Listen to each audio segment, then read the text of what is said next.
შემდეგი შეკითხვაა ასევე კლუბის ამბობროდან ეს გაერთიანება Facebook-ში ვინ გაითვალისწინებს იმ მილიონ ხელმოწერას ვისთვის აგროვებენ თუ ნაცებისთვის ხომ იყო 130,000-ზე მეტი ხელმოწერა რა ვერ გამოწოვეს თითიდან მიზეზი ნოტარიუსით არ არის დამოწმებულიო თუ მილიონზე აღარ იტყვიან თუ ნოტარიუსებთან ერთად აპირებენ შეგროვებას დიახ ხოდა მაშინ თუ მაინც თუ ხალხის ქუჩაში გამოყვანაზე მიდის საქმე არჩევნებამდე რატომ ვახრევინოთ ისედაც გამოხრულია ქვეყანა არა ხო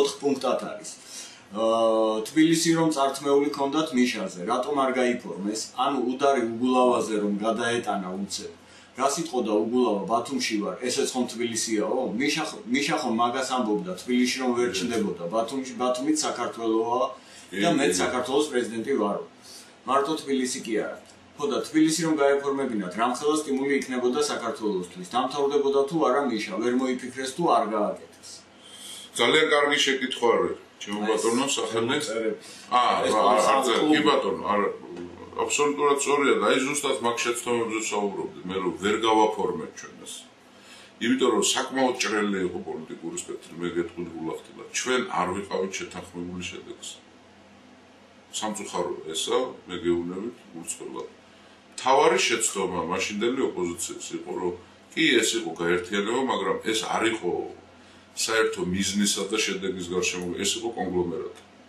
რას გულისხმობ ამაში ხო ბევრი რაღაცები არის მე ერთ რამესაც გეტყვით რა ინტერესი განსაზღვრავს ერთად გომას პოლიტიკაშიც და ცხოვრებაშიც პრინციპში რა იმ 9 აპრილის კომიტეტში ყველა იმ 10 თუ 11 სუბიექტი იყო აღარ მახსოვს ზუსტად თუ 12 პარტიებს გულისხმობ არ ქონდა ჩვენ საერთო ინტერესი სამწუხარო ზოგი ძლიერი იყო, ზოგი მოძლიერო იყო, ზოგი სუსტი იყო. ახლა სუსტსა და ძლიერ შორის ხვაობა არის დიდი. ახლა იგივე ამ საარჩევნო გარემოსთან დაკავშირებით ხო ახლა პარტიები არსებობენ, რომლებისთვისაც ოცნება არის, რომ ფრაქცია ყავდეს პარლამენტში.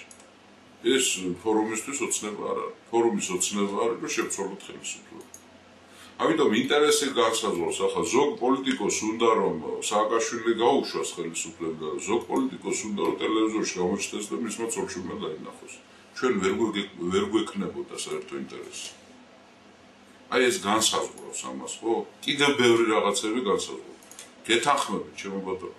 შეცდომები იყო და ზუსტად მე როცა გესაუბრებოდით ამ თემაზე რომ აი შეცდომების გასწორება და ანალიზი კეთდება ზუსტად ამაზე ასაუბარი რასაც თქვენ ამბობთ ჩვენ ვერ გავაფორმეთ გამარჯვება ვერ გავაფორმეთ ახლა გავაფორმეთ ახლა საგარეო ფაქტორები გვემატება ძალიან სერიოზული ფაქტორი მანამდე დასავლეთი გვეუბნებოდა არას ახლა მარტივად გეტყვით გვეუბნება რომ მიდით რა თუ ბიჭები ხართ მიდით ოღონდ ეს მოთხოვნა არ შეცვალოთ. ამ მოთხოვნით ქენით. იმიტომ რომ სწორია ეს მოთხოვნა. ყველაფერს მოაბამ ამას მე რა. საბაბი ერთია, მიზეზი მეორეა. მიზეზები არის ჩემი სამშობლო, საბაბი იქნება დემოკრატია. აი ეს არის. ამის გაერთიანება მოხდება აუცილებლად თქვენთან ერთად ჩემო ძვირფასებო. იქ რაღაცა ნაწილი იყო კიდე შეკითხვის მე მგონი დამავიწყდა. კი ბატონო. ხოდა თუ მაინც ხალხის ქუჩაში 130,000-ზე მეტი. ხო, 130,000-ზე. მან როგორ არის, იცით? გარედან გამადიდებელი შუშით რო გვიყურებენ, მე მგონი ეჭვი არ გეპარება, ძალიან საინტერესო და ძალიან სერიოზული ძალებია გარედან ჩართული. მათ აქვთ გარკვეული პრინციპები ამ დასავლეთის ხალხს, ხო? მათთვის ხელმოწერები, ეს არის სახალხო დემოკრატიის ფორმა, არის წმინდა დოკუმენტი. მათ ნახეს ერთი რამ, რომ ქართველი ხალხმა 130,000-მა, უпроსოდ 135,000-მა კაცმა შეიტანა განაცხადი და ხელისუფლებამ იგნორირება გააკეთა მისი აბსოლუტურად უმიზეზო, ხო? გახსოვთ თქვენ ის მულტფილმი ლომი და მელა რო არის. ისა ლომი და კატა. ორი ბიშტი შენო რო ეუბნება. ერთი ბიშტი დაიმატა მაგითი სააკაშვილმა დასავლეთის თვალში. მაგითი სააკაშვილმა იზარალა იმ ხელმოწერებზე უარადო რო გითხრათ, თორე ჩვენ კი არ გვიზარალია ხალხო. სააკაშვილს უნდა ვებრძოლოთ იმ იარაღით, რა იარაღითაც ისგვებძვის, ხო? აქამდე როგორ იყო საერთაშორისო ორგანიზაციებში დადიოდა იძახო, კაცო, მე მინდა მოლაპარაკება, მინდა ძლიერი ოპოზიცია იყოს, მინდა კონსტრუქციულად ვილაპარაკოთ, შევთანხმდეთ, მაგრამ ესენი გიჟები არიან, ქუჩაში დარბიან უკვე. ეს წავართვით მას უკვე. ვეღარ იძახს. 6-იანი დაჟინებით იძახის, მიშა მოდი დაჯექი სალაპარაკოთ. რატო არ შედა? მაგიდან ვინ ჩაშალა ხალხო? ოპოზიციას ხარ ჩაუშლია. ჩაშალა მიშა. ესეც ერთი ბიშტი მას. და ეს ბიშტები გროვდება. 8 თვე მიდიოდა, 10 თვე მიდიოდა მოლაპარაკება, ახლა. ბევრი ამბობს, რომ რა გააკეთეთ თქვენ 10 თვის განმავლობაში. მე გეტყვით რაც გავაკეთეთ. 10 თვის განმავლობაში ჩვენ გადავამსხვრეთ სააკაშვილის პიარი ქვეყნის გარეთ. $300 მილიონ ხარჯავს ხალხო. ერთ-ერთი სტატია, თუ არ ვცდები, New York Times-ში, ხო? $700,000 დაუჯდა. თავის მხარდამჭერი სტატია.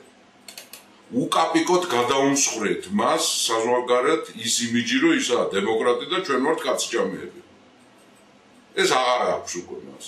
იმიტომ რომ სადაც კი ჩადის, ყველგან ეუნებიან, ბიძიკო. ის ბავშვები რო გეუნებიან ოპოზიციიდან გამოცვალეს საარჩევნო გარემო, რატო არ ცვლენ? დამხობას ხო არ გეუნებიან? გეუნებიან დამათვლევი რამდენი ვართ. მარტივი არითმეტიკაა, ხო, რატო არ თვლი ამ მორჩეველს? ამ 10 თვის განმავლობაში, ახლა მე გეტყვით როგორი ფორმატით მიდიოდა ეს მოლაპარაკება, ხო? ოქტომბერში არის 4 საერთაშორისო ორგანიზაცია, რომელიც იყო შუამავალი ჩვენს და რუიანსა და ხელისუფლებას შორის. რომელმაც თქვა, რომ მოდით დასხედით, თქვენ წინადადებები წარმოადგინეთ, დამიბრუნე რა ეს ეკრანი რა. წარმოადგინეთ თქვენი წინადადებები, განიხილეთ, შეთანხმდით და მერე საკანონმდებლო უზრუნველყოფა მოახდინეთ. რა მოხდა? ოქტომბერში ბაქრაძემ, პარლამენტის თავმჯდომარემ, მოაწერა ამ შეთანხმებას ხელი. შეთანხმება გულისხმობს, რომ ოქტომბრიდან აპრილამდე, მარტამდე მაისამდე უკაცრავად, ოქტომბრიდან მაისამდე უნდა მოხდეს პრეზენტირება ყველა მხრიდან პროგრამების საარჩევნო გარემოსთან დაკავშირებით, ხელისუფლებამაც, რუიანმაც, ჯონდი ბაღათურიამაც, ედეპემაც, უყველა. ხო? მაისამდე უნდა შეთანხმდეთ, ესე თებერვლამდე უნდა მოხდეს პრეზენტაცია, მერე უნდა დაიწყოს თებერვლიდან მაისამდე შეთანხმებები, პუნქტობრივი შეთანხმებები და მაისში პარლამენტმა უნდა გააკეთოს ამ შეთანხმებების რატიფიცირება, ანუ კანონმდებლობის ძალის მიცემა. ამას მოაწერა ბაქრაძემ ხელი. ანუ ხელისუფლება მოაწერა ხელი. ახლა როგორ წავიდა? 10 თვის განმავლობაში.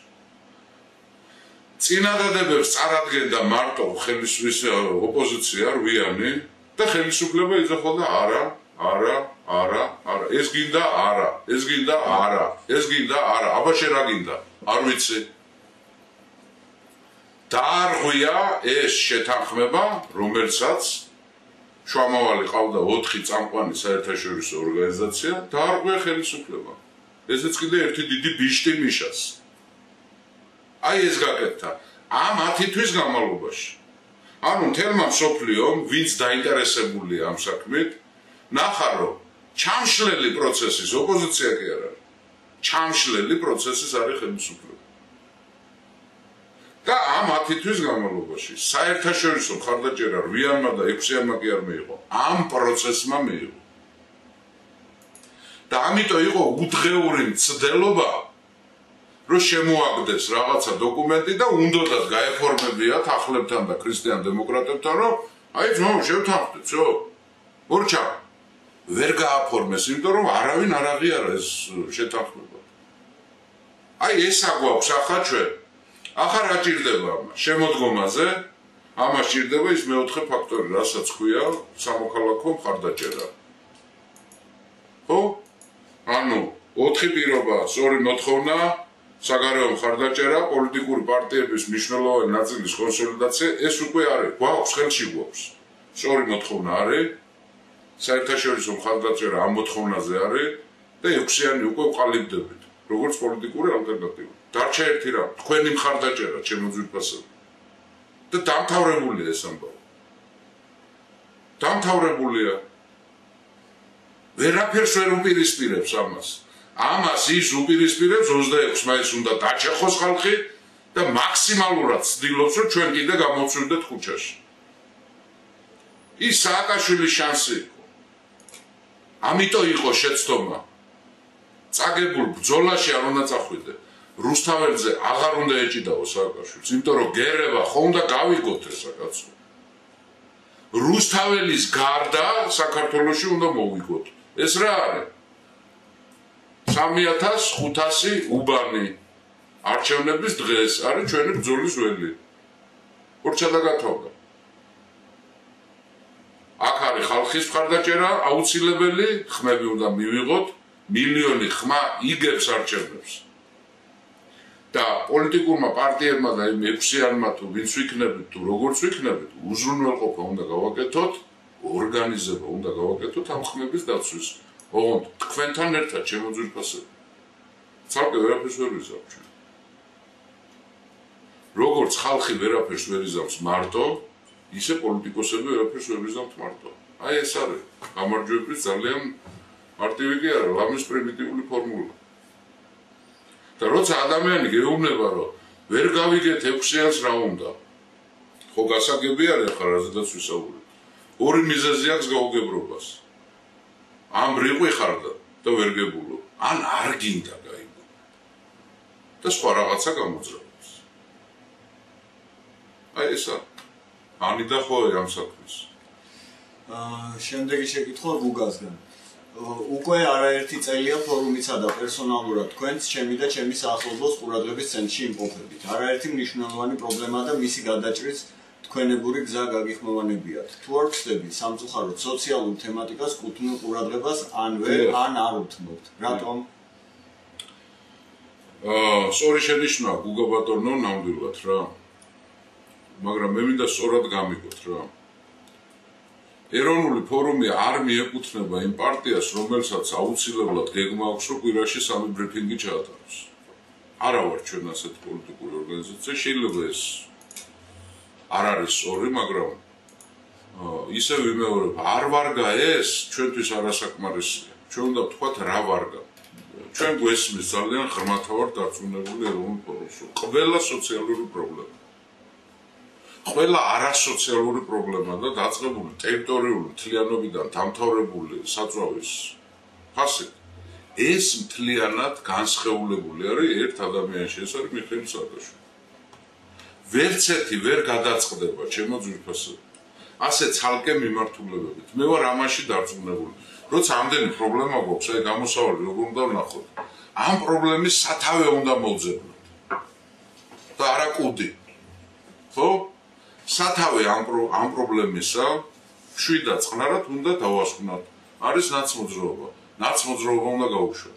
არც ერთი, არც პანქართული პრობლემა და არც ჩვენი სოციალური პრობლემა არ გადაწყდება ხალხო. ხო დავწმუნდით ამაში. დავწმუნდით ამაში ჩვენ, ხო? ამიტომ კონცენტრირება, ენერგიის გაფანტვა არ არის სწორი. მით უმეტეს თუცა, როცა ამ ენერგიას ხარჯავთ ყვილად, ხო?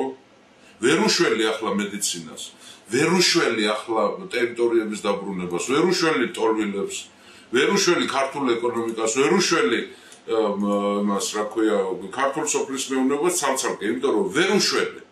ამიტომ თევზი საიდანაც ყარს თავიდან, ის თავი უნდა გაჭეჭყო. აი ეს არის გამოსავალი. და აქ კონცენტრირებული დარტყმა უნდა გააკეთო. რა არის სააკაშვილის ხელისუფლების წყარო? ეს არის გაყალბებული არჩევნები, ამიტომ იქ უნდა დაარტყა. იქ უნდა მიიტანო კონცენტრირებული იერიში. ის უნდა გამოაცალო.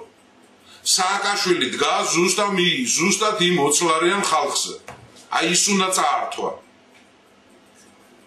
ასე 5 წელიწადში ერთხელ გამოივლის, 20 ოცლარს დაურიგებს, ის ხალხიც არის ბედნიერი, რატომღაც თulis რომ სააკაშვილი მოატყვილეს 20 ლარი ხო დავცანცლე და ის კი არ გვესმის, რომ ამ 5 წლის განმავლობაში მილიარდებს ცანცლავს ამ ხალხს სააკაშვილი.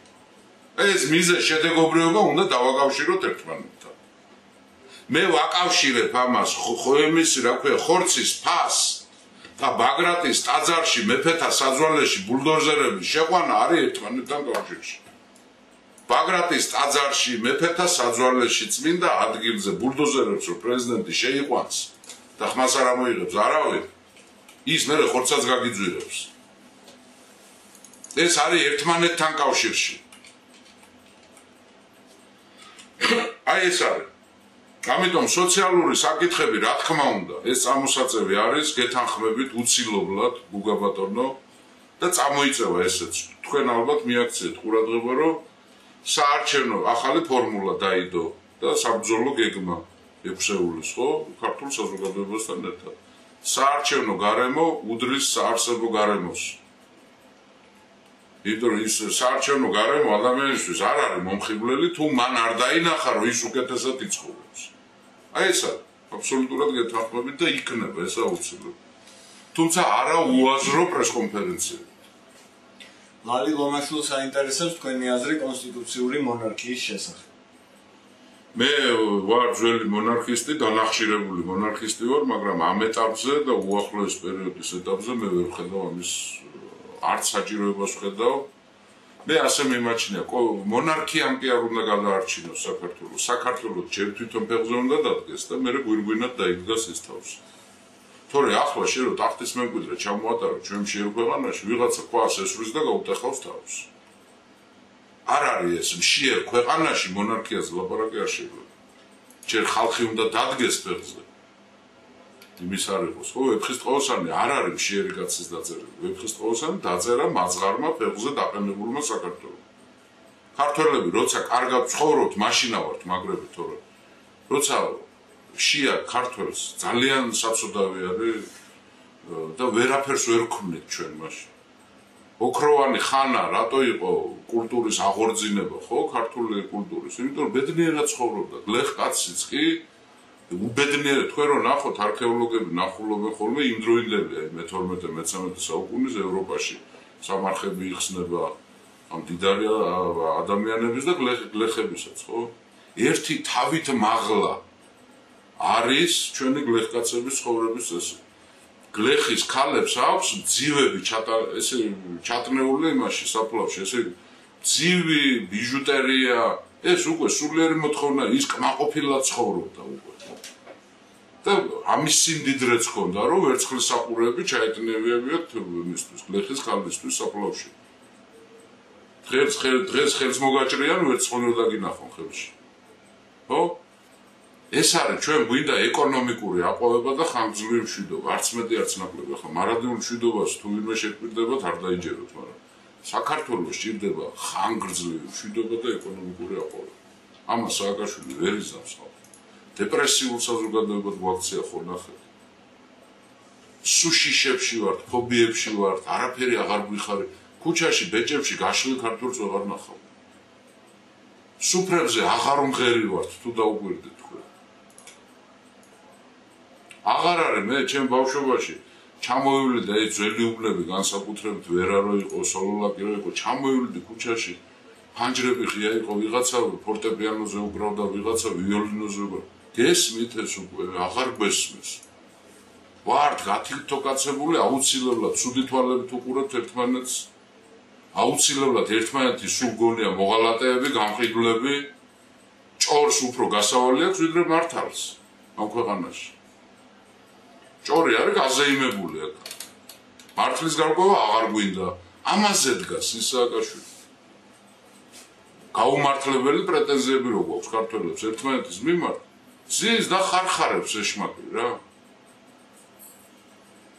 ეგა რამდენიმე შეკითხვა აქვს ილია ლიპარტიას.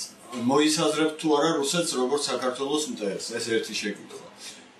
ეს რომ მოვიდეს ხელისუფლებაში, ამის რეპრესიები ნახე მერე გადაუვლის ყველას, ეს ვის დაინდობს? თავის კურსს ნახეთ რას უშვება.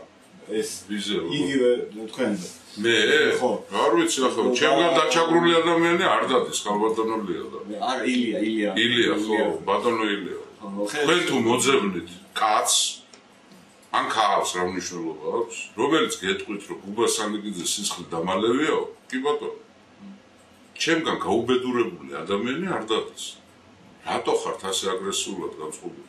მოისაზრებთ თუ არა რუსეთს? აი მე რაც ვილაპარაკე ახლა თქვენ რატო ხართ ასე აგრესიულად განწყობილი? რა ვილაპარაკებ ეს აგრესია? ვილაპარაკე პოზიტივზე, რა არის გამოსავალი ამ ქვეყნის და რა არ მოგეწონათ ისიც მომწერეთ. Რომ აფხაზებს უნდა დაველაპარაკოთ, რომ რუსეთთან უნდა მოაგვაროთ ურთიერთობები. თუ არა აგერ ყავთ ძვირფასი მისშა და ხომ მოგიგვარათ ყველაფერი. რას დაუშავებ მე ამ ქვეყანას მითხარით? მთელი ამ საუბრიდან ეს დასკვნა გაქვთ რომ მე დავაქცევ ქვეყანას? აღშენებლობაზე გელაპარაკებით 2 საათია და გამოსავალზე. დიდი მადლობა. 2 საათი. დარჩით თქვენ ძვირფას იმასთან, მიშიკოსთან. არ დაგეკარგოთ არსად. მოისაზრებთ თუ არა რუსეთს როგორც საქართველოს მტერს? არ მოისაზრებ, რუსეთი არის ჩვენი მეზობელი და პარტნიორი და უნდა მტერთან უნდა დაალაგო ურთიერთობა. მტერთან უნდა დაალაგო, ეგაა ვაჟკაცობა და ეგაა დიპლომატია და ეგაა დიდი პოლიტიკოსობა, თორე ახლა ომის დაწყებას რა უნდა რუსეთთან? და რო დაიწყო და რო დავიწყეთ და რო შევედით ამ კონფლიქტში, კარგი იყო ესა? რა მივიღეთ ჩვენ?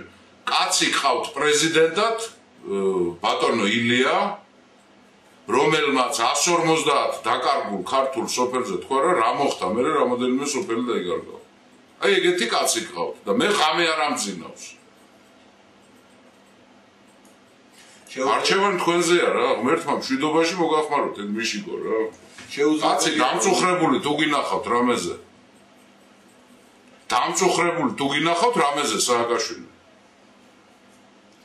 და სად ეგდო მაშინ ომი რო იყო? და სად ეყარენ ნაციონალები და მათი ოჯახები? საზღვარზე რო ვერ გაივლიდი. ერევანი და ბაქო რო გამოტენილი იყო მათი ოჯახები. სად იყვნენ ეს გმირი ტელეპატრიოტები, როგორც იმან დაარქვა ნიკუშა შენგელაია. ეს ტელეპატრიოტები სად იყვნენ? სად ეყარენ? მე გორში ვიყავი და ჯარისკაცები გამომყავდა. შეუძლებელია მიშას მიერ მოტყუილებული ჯარისკაცები. დიახ. შეუძლებელია იმის არ დანახვა, რასაც ხელისუფლება აკეთებს. რატომ აკეთებთ აქცენტს მხოლოდ ცუდზე? კარგი რა, საქართველოს ვასიკო ოდიშვილის არ იყოს, ეს გვიქნა, რაღაცა ხო გეთდება, რა გეთდება, გზები დააგო და აყრელია უკვე. და უარებელი ფული შეჭამა. რა გააკეთა მითხარით? საბუთრო 7 წუთში ვიღებთ, ეს არის კარგი, მაგრამ ეს არ არის ეროვნული ბედნიერება. ამისთვის არ უბრძოლია 30 საუკუნე ქართულ ხალხს, რომ პირადობის მოწმობა 7 წუთში იღებს. რა გააკეთა? ყველაფერი მოთხარა კაცმა. ფასეულობებს დაარტყა.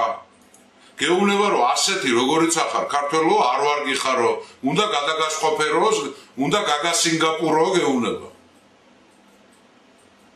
და ეს არის კარგი. რა მოგწონ? რამდენი ადამიანი გაბედნიერდა თქვენს გარშემო სააკაშვილი რომ მოვიდა ხელისუფლებაში? უკეთესად ცხოვრება რამდენმა კაცმა დაიწყო. ჩვეულებრივი მოქალაქისთვის რა მნიშვნელობა აქვს? ინსპექტორ ჩვეულებრივი მოქალაქისთვის. ახლა თქვენ ისე არ ჩათვალოთ რომ მე ინსპექციის აღდგენა მინდა და მე ხთამეორე. 3 ლარს გადაუხდის ინსპექტორს. ჩვეულებრივი მოქალაქე თუ 250 ლარს გადაუხდის იმას პოლიციას რა მნიშვნელობა აქვს? ამაშია საქმე, კორუფცია მოუსპეო. სადაა კორუფცია მოუსპეო? ყველაფრის მონოპოლიზება არის ქვეყანაში. დარგი მითხარით, სადაც თავისუფალი კონსტიტუციის არის, კონკურენცია არის, რომელი დარგი იცი? მეცაც გეტყვით, რა საწარმოებს საქართველოს მითხარით? რა საწარმოებს საქართველოს? ექსპორტში იცით რა არის თავარი? ჯართი. აი მითხარით თქვენ პროდუქტი, რაც საზღვარგარეთ რო გაიგებენ, რომ ქართულია, რომ ხალხი მიესევა და ერთმანეთს დახოცავს. მითხარით ასეთი პროდუქტის დასახელება. ეკონომიკა ვითარდება. ტურიზმი. ის ტურისტი რო ჩამოდის, რომელ კიტრდა პამიდორს ჭამს, ქართულს თუ თურქულს? ასეთ ტურიზმი ვის გაუგია? ქვეყანა რა საწარმოებს მითხარით, ძვირფასებო, რაღაცა ხო გეთდება. ვაფერს არ აწარმოებს. ეს არის მარტივი ფორმულა ეკონომიკის. როცა შემოსაზიდი უფრო მეტია ვიდრე გასაზიდი, ის ქვეყანა ამთავრებს მოღვაწეობას, ხარიბდება ეს ქვეყანა. ჩვენი ეკონომიკა რაზე დგას? ჩვენი ნათესავები წასულები არიან სამაგარეთ, 9 პირ ტყავს იტყავებენ, აგზავინიან $200, $300, $400 და ეს მათი ნათესავები ჩვენ ანუ აქა ამას ვიხდით ამ ფულს რომ ვიყიდოთ იმავე ქვეყნიდან შემოტანილი პროდუქცია. ესაა ხო ჩვენი ეკონომიკა. საქართველოში შიგნით რამე ტრიალებს, რამე ბაზარი გვაქვს, ქართული პროდუქცია აქვს, ქართული ბაზარი დავანებოთ ამ რუსეთის ბაზრებს თავი და იმას, რაც დავთმეთ. 200 წლოვანი ბაზარი რო დავთმეთ. ერთი ცალტვინა კაცის გულისთვის, ხო? დავანებოთ ამას თავი. ქართული ბაზარი ათვისებული გვაქვს. აჭარელი გლეხი რატო ვერ ყიდის თავის მოწეულ კარტოფილს ბათუმში და რატო იყიდება თურქული კარტოფილი? ამიხსენეთ, რა ეკონომიკაა ესა? ასამს უშვებთ ქართველები. გაბონიდან ჩამოტანილი ასანთები გვაქვს, აფრიკიდან. და მიმტკიცებენ, რომ იქიდან ჩამოტანილი უფრო უკეთესია და რენტაბელურია, ვიდრე აქ ნაწარმოები. რატო არის ეს ასე? ასეთი უკუღმართი ეკონომიკა რატო არის? ესაა საბაზრო ეკონომიკა, ვინ გითხრათ, რას ლაპარაკობთ? ამის პროფანაციები ხდება ყველაფერი. და ეს არის ერთადერთი რამე რა. საქართველოს რატომღაცა ჩვენ სამეზობლოში არც ერთ ქვეყანაში ღორის გრიპი არ იყო, ახლა თურქეთში და აზერბაიჯანში ვერ იქნებოდა, იმიტომ რომ ღორი არ აყავთ, მუსლიმები უარყოფენ. სომხეთში და თურქეთში, რუსეთში ღორის გრიპი არ იყო. საქართველოში რატო არის ეს ღორის გრიპი? როგორ გონია თქვენ? შემთხვევით ბრაზილიიდან შემოტანილი ღორის ხორცის გაყიდვა ხო არ უნდა ვიღაცებს? რატო წყდება სულ რაჭაში, დასავლეთ საქართველოში, აღმოსავლეთ საქართველოში ღორი რატო წყდება სულ? 3 წელიწადში ერთხელ შემოვარდება გრიპი და აწყვეტავს ღორებს და მერე ბრაზილიური. რაშია საქმე? რაღაცას ხო აკეთებს მიშა? რაღაცა ხო გეთდება კაცო? რატო არის აზერბაიჯანში გაყიდული ხორცი, რატო იყიდება 7 ლარად და ჩვენთან რატო ღირს ამდენი ხორცი? ჩვენგან გატანილი რა ქვია, საქონელი რო გაყავთ აზერბაიჯანელებს, იცით თქვენ? 7 ლარად ყიდიან. ჩვენთან რატო ღირს ამდენი? რა ეკონომიკაა ეს მითხარით ხალხო, ამიხსენეთ, ვინმე გამოდით. რაშია ეს საქმე? იმიტომ სინგაპურს არ ჭირდება, არ ძროხა, არ ძღორი, არ წკიტრი და პამიდორი, აფერი არ ჭირდება. სინგაპურში არ მოდის ეს. სინგაპურს ჭირდება მონები. სადაც კვიდრი მოსახლეობა არის 17%. მალაელები არის სინგაპურში 17%. მილიონი ქართველზე მეტი არ ჭირდება საქმეში. დანარჩენი ვართ ზედმეტნი. ჩვენ გვაქვს ორი გამოსავალი, ან ერთმანეთს უნდა დავწყვიტოთ, რომ იმ მილიონში მოვხვდეთ, ან ეს ავადმყოფი კაცი უნდა გავისტუმროთ. არჩევანი ჩვენზე. ჩვენზე არჩევანი. ალბათ უკვე დასრულებისკენ წავიდეთ, უკვე 2 საათნახევარზე მეტია მიმდინარეობს ეს კითხვა-პასუხი. დღეს მედვედევმა გააკეთა განცხადება, სადაც მას მიაჩნია, რომ ნამდვილად სწორად მოიქცა აფხაზეთისა და სამხრეთ ოსეთის აღიარებისას და მან შეასრულა ეგრეთ წოდებული სარკოზის 6-პუნქტიანი ხელშეკრულება. თუ შეიძლება კომენტარი ამის შესახებ. თქვენ თუ იცით, არ ვიცი, მე ძვირფასო მსმენელებო, იქ იყო მე-7 პუნქტი. მედვედევის სარკოზის ხელშეკრულებაში, სადაც ეწერა, რომ ხო, ესე იგი, მედვედევის სარკოზის აქ რო ნაცმოძრაობა დაარქვა, მედვედევის სარკოზის სააკაშვილის ხელში. სააკაშვილის არა ის კიდე. მედვედევის სარკოზის იყო ეს. სააკაშვილს ჩაარტყეს თავში და მოაწერა ეს. კაპიტულაციაზე ხელი. იქ იყო მე-7 პუნქტი, სადაც ეწერა, რომ უნდა დაიწყოს საერთაშორისო მოლაპარაკებები აფხაზეთის და ცხინვალის სტატუსის განსაზღვრაზე. სააკაშვილმა ამაზე ტლინკები ყარა, ეს ამას როგორ მიბედავენ მე, რას ქვია ეს კითხვის ნიშნის ქვეშ როგორ შეიძლება დადგეს და რუსებმა თქვეს, რომ არ გინდათ ესა, მაშინ ვცნობთ აფხაზეთს და ცხინვალს. სხვათა შორის ლავროვმა ერთხელ განცხადება გააკეთა, ჩვენ იძულებითი ნაბიჯი გადავგვითროთ რამეთა და საერთაშორისო კონფერენცია რო დაწყებულიყო ცხინვალის და აფხაზეთის სტატუსის განსაზღვრასთან დაკავშირებით გარწმუნებთ მე თქვენ 100%-ით დარწმუნებული ვარ. ცხინვალს და აფხაზეთს დატოვებდნენ საქართველოს შემადგენლობაში. იმიტომ მთელი საერთაშორისო საზოგადოება ამას იზამდა. ხარს დაუჭერდა ტერიტორიულ მთლიანობას. მოღალატეა თუ კრეტინია ახლა თქვენი მიშა, ძვირფასო მიშისტებო. აირჩიეთ თქვენ თვითონ, ან მოღალატეა, ან კრეტინია. ან ორივე ერთად არის კრეტინი მოღალატე. რატო ქნა ესა? რატო ამოაღებია ეს პუნქტი?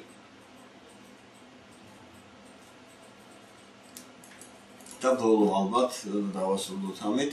ბატონო გუბას ძალიან საინტერესოა ის ფაქტი, როცა თქვენ იყავით იმ მასშტაბური მიტინგის ერთ-ერთი მთავარი აქტივისტი, მაგრამ მანიფესტაციამ თუ რა შედეგი გამოიღო, კარგად მოიხსენებათ.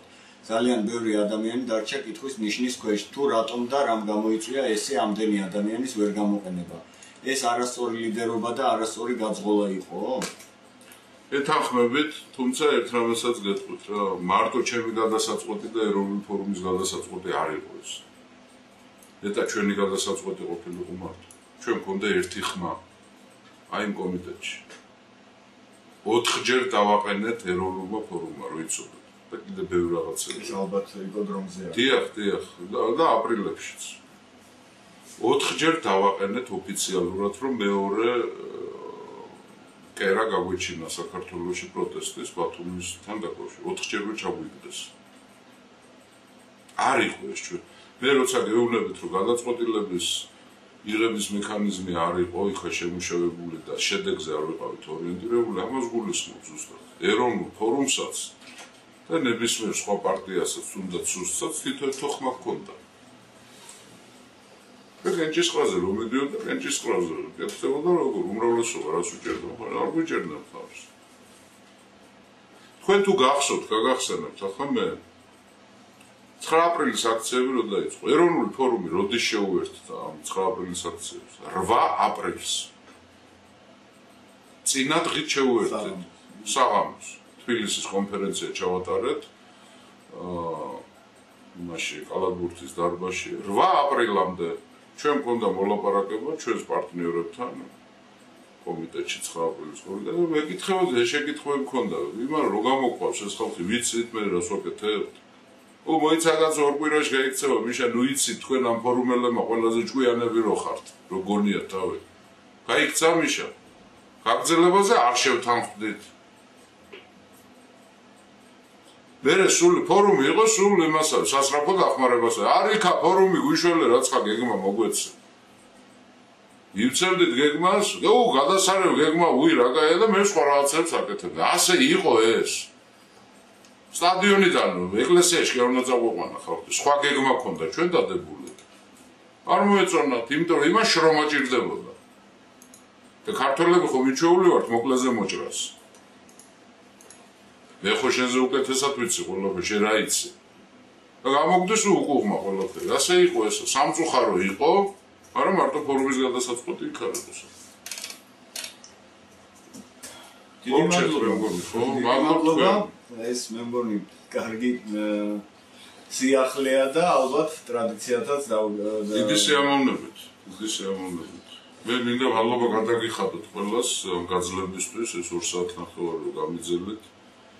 ბევრი რაღაცები არ მოგეწონებოდათ, ალბათ ცოტა რაღაცა მოგეწონათ, ესეც მიღწევაა ჩემთვის და გავიც თვითონ ვერაფერს ვერ ვიზამთ ვერავინ.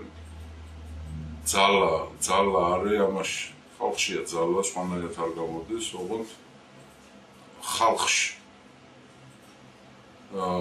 ჩვენ უნდა დაუბრუნდეთ ერის სტატუსს, რომელებს ჰქონდათ განსაზღვრება ადამიანების კრებულის 3 განსაზღვრება ჰქონდათ.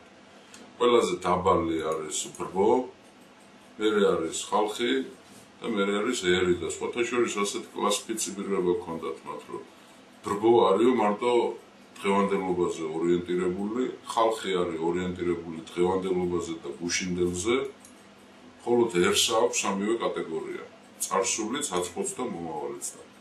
მე დიდი სურვილი მაქვს, რომ ჩვენ დავუბრუნდეთ იმ ბუნებრივ მდგომარეობას, რაც ჰქონდა ყოველთვის. ჩვენ ვართ ქართველი ერი. უნდა დავჭეთ ქართული ერად.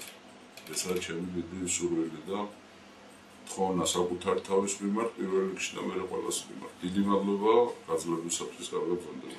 დიდი მადლობა ბატონობას, დიდი მადლობა განსაკუთრებით ჩვენს მეორე მხარეს ინტერნეტ Facebook-ის მომხმარებლებს, რომლებიც ასე აქტიურად ჩაერთნენ და ბოდიში ორიოდე შეკითხვა. დიდი ბოდიში თუ ვინმეს რამე გაწყდა. ძირითადად ისეთი შეკითხვები დავტოვეთ 3-4 ალბათ შეკითხვა, უპასუხოთ, რომლებზეც იქნა გაცემული ისედაც სხვების მიერ დასმული შემთხვევაში. მადლობა. კიდევ ერთხელ მადლობთ.